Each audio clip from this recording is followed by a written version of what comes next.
Oi gente, tudo bom? Meu nome é Marcelo, eu sou da DM16. Oi gente, eu sou a Chay, da DM16 também. Oi, meu nome é Mayara, eu sou da Dash 16. Hoje nós falaremos um pouquinho sobre a Guerra Civil em Ruanda, Sobre as guerras nas Maldivas E sobre a Guerra do Golfo. Eu vou falar um pouco sobre a Guerra do Golfo. A Guerra do Golfo é uma guerra entre dois países, Iraque e Kuwait. Teve início em agosto de 1990 e acabou em fevereiro de 1991. O presidente Saddam Hussein alegou que o Kuwait estava vendendo petróleo por um preço muito baixo, o que estava afetando a economia iraquiana. Então, estava afetando no sentido de eles estarem perdendo o mercado consumidor, eles tendo que baixar os preços no mercado internacional. Como o presidente iraquiano ficou muito revolto, ele exigiu uma indenização milionária do Kuwait. Sem dúvida, eles não pagaram, claro. E com isso, eles ficaram muito bravos e chateados e queriam invadir o Kuwait. Não só sendo esse motivo, mas tendo outros motivos, como, por exemplo, o governo iraquiano tinha plena certeza que um território que pertence ao Kuwait pertencia a eles antes, e eles queriam de volta esse território. E o Kuwait não queria devolver esse território, o que foi mais um motivo para eles quererem invadir o Kuwait e fazer essa guerra. Como o Kuwait não pagou a indenização que o Iraque pediu e não devolveu os territórios, o presidente iraquiano mandou suas tropas para invadir o Kuwait e invadir os postos de petróleo. A ONU não gostou nada dessa invasão do Iraque ao Kuwait, então eles emitiram uma declaração que ordenava que o Iraque se retirasse imediatamente das terras do Kuwait. O Iraque não se retirou, então a ONU autorizou uma invasão militar de vários países, como por exemplo a Inglaterra, França, Egito, Síria e Arábia Saudita. Todos esses 5 países estavam sendo liderados pelos Estados Unidos. Obviamente, o Iraque perdeu a guerra, teve que tirar suas tropas do território do Kuwait e, além disso tudo, sofreu um embargo econômico por 13 anos, que foi ordenado pela ONU. Por causa de uma questão relativamente simples de ser resolvida, milhares de soldados e civis morreram ou ficaram mutilados, além de terem um grande prejuízo econômico.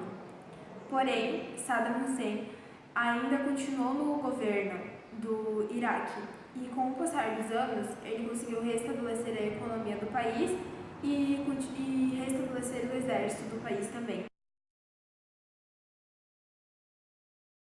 A Guerra das Malvinas, ou a Guerra do Atlântico Sul, como ela também foi conhecida, foi um conflito entre a Argentina e o Reino Unido, que ocorreu nas Ilhas Malvinas. O mesmo conflito ele foi rápido, ele ocorreu entre os dias 2 de abril e 14 de junho de 1982. Esse conflito ele ocorreu pelo controle do pequeno arquipélago que fica no Atlântico Sul, que é as Ilhas Malvinas, ou também elas são conhecidas no Reino Unido como as Ilhas de Falklands. A Grã-Bretanha ela ocupa e administra o território daquela ilha desde 1883, mas os argentinos, cujo litoral fica só 480 quilômetros do lugar, nunca aceitaram esse domínio. Aproveitando essa briga histórica, o ditador argentino Leopoldo Galtieri, ele lançou uma invasão à ilha em 1982. As tropas argentinas tomaram a capital das Malvinas. A invasão ela tinha algumas razões políticas. Como as coisas não iam bem nas fronteiras argentinas, os ditadores eles eram acusados de má administração, de abuso dos direitos humanos. O general Galtieri ele ocupou as Malvinas, esperando unir as nações com um sentimento patriótico e de quebra limpar a barra do governo militar. Ao contrário do que supunham os generais argentinos, do que os Estados Unidos iriam se manter neutros, eles não permaneceram assim. Eles resolveram apoiar os britânicos, que eram seus aliados na poderosa aliança militar da OTAN, fornecendo armas, o que foi de grande ajuda aos britânicos. E com isso, os britânicos conseguiram derrotar os argentinos em pouco mais de 2 meses. Os argentinos, o que restou a eles foi voltar para casa e resolver seus problemas internos. Com o fiasco nas Malvinas, o regime militar argentino afundou e foi substituído por um governo civil. Do outro lado do Atlântico, a primeira-ministra britânica, Margaret Thatcher, ela aproveitou a Reconquista para conduzir seu partido conservador à vitória nas eleições daquele ano. O saldo final da guerra foi a recuperação do arquipélago pelo Reino Unido e a morte de 649 soldados argentinos, 255 soldados britânicos e 3 civis que viviam nas ilhas. Então, agora eu vou falar um pouquinho sobre a Guerra Civil em Ruanda. Essa guerra foi um conflito entre dois grupos étnicos, os Hutus e os Tutsis, e esses grupos étnicos eles são bem parecidos culturalmente. Porém, eles não eram rivais, mas a rivalidade deles começou a partir do século XVIII, quando houve a criação do governo em Ruanda, onde os Tutsis eles ficaram com a maior parte dos cargos governamentais. Porém, essa rivalidade entre eles ficou cada vez maior a partir do neocolonialismo e também depois da Primeira Guerra Mundial. No neocolonialismo, quando a Alemanha foi lá e colonizou eles colocaram e deram apoio aos Tutsis, então os Tutsis ficaram como superiores. E depois da Primeira Guerra Mundial, quando a Alemanha perdeu aquelas terras, então ficou a cargo dos belgas. Os belgas eles denominaram os Tutsis como seres superiores e os Hutus como seres inferiores, criando até mesmo uma carteirinha que dizia quem era Tutsi e quem era Hutu.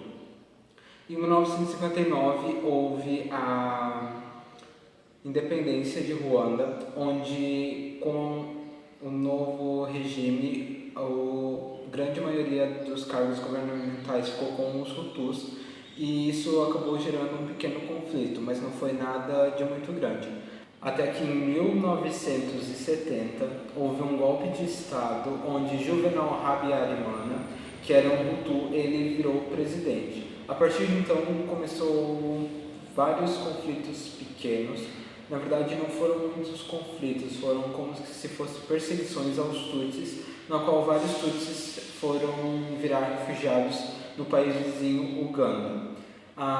No período em que Juvenal era presidente, houve uma forte crise, na qual ocasionou a criação da Frente Patriótica de Ruanda, a FPR, onde eram vários Tutsis que estavam em Uganda e também em Ruanda, que buscavam pegar e tomar o poder dos Tutsis novamente e permitir com que esse grupo étnico pudesse voltar para o seu país de origem, que no caso é Ruanda. Até que então, em 1990, houve o começo da Guerra Civil e em 1993 houve o que ficou conhecido como cessar-fogo, na qual o governo Hutu ele pegou e deixou com que os refugiados Tutsis pudessem voltar para Ruanda, e a intenção era fazer com que os Tutsis e os Hutus eles criassem um único exército para todos viverem juntos e felizes. Porém, isso não contentou muito os Hutus extremistas, até que então, no dia 6 de abril de 1994, os Hutus extremistas mataram o presidente Juvenal, criando dessa forma e dando início ao que ficou conhecido como genocídio de Ruanda. O genocídio de Ruanda ele durou cerca de 100 dias e consistia nos Hutus extremistas quererem matar todos os Hutus que eram moderados e os Tutsis. Esse genocídio em 100 dias gerou cerca de 800 mil mortes de Tutsis, e ela teve fim quando a FPR ela deu uma forte investida e esse exército Tutsi, ele dominou várias cidades importantes, como foi a dominação de Kigali, que é a capital de Ruanda. Porém, vale ressaltar que o FPR ele também pegou e teve vários ataques contra os Hutus depois do fim do genocídio, gerando a morte de cerca de 60 mil Hutus.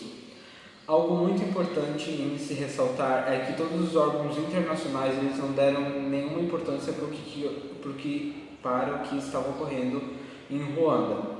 A ONU estava instalada naquele país, porém, quando começou o genocídio, eles pegaram e tiraram todas as pessoas brancas, todo mundo que era branco e não era Tutsi e Hutu colocaram dentro de um avião e levaram embora de Ruanda, deixaram os Tutsis e os Hutus se matando naquele caos e não fizeram nada para mudar isso.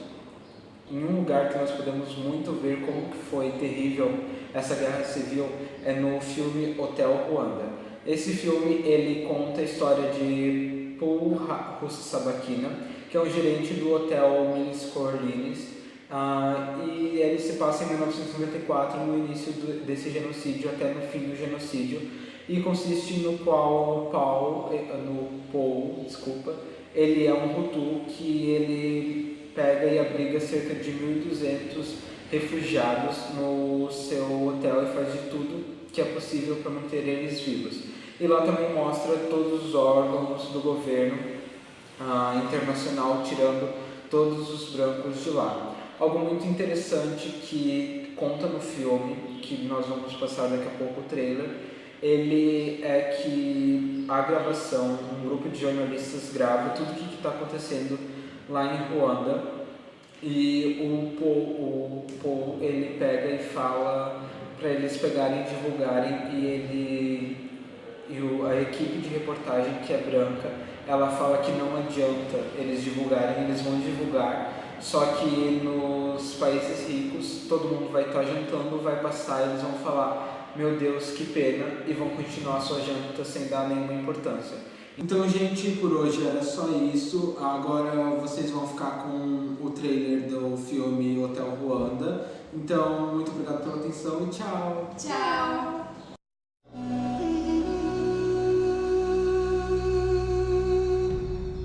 My name is Paul Rusesabagina. I am the house manager of the most luxurious hotel in the capital of Rwanda. A place that my family and I happily called our home, until the day everything changed. Daddy, there are soldiers on the street. They're killing everyone. It's a massacre. The United Nations are here now. We're here as peacekeepers, not as peacemakers. We've got trouble at the gate. This is a 4-star hotel, not a refugee camp. I have no means to protect these people. When a country descended into madness, They're killing Tutsi children to wipe out the next generation. No! and the world turned its back, How can they not intervene? Hundreds of thousands are dying. If people see this, they'll say, oh my God, that's horrible. And then go on eating their dinners. one man had to make a choice. All the whites are leaving, even the UN soldiers. All the superpowers, everything you believe in, Paul, they're not gonna stop the slaughter. We have been abandoned. There will be no rescue. We can only save ourselves. Get down, get down! United Artists presents the true story of a man who fought impossible odds I cannot leave these people to die. to save everyone he could. They say you led the massacres. You will tell them the truth. I will tell them nothing unless you help me. And created a place Go inside the hotel. where hope survived. You are a good man, Paul. We need to help one another. That is the only thing that is keeping us alive. Hotel Rwanda.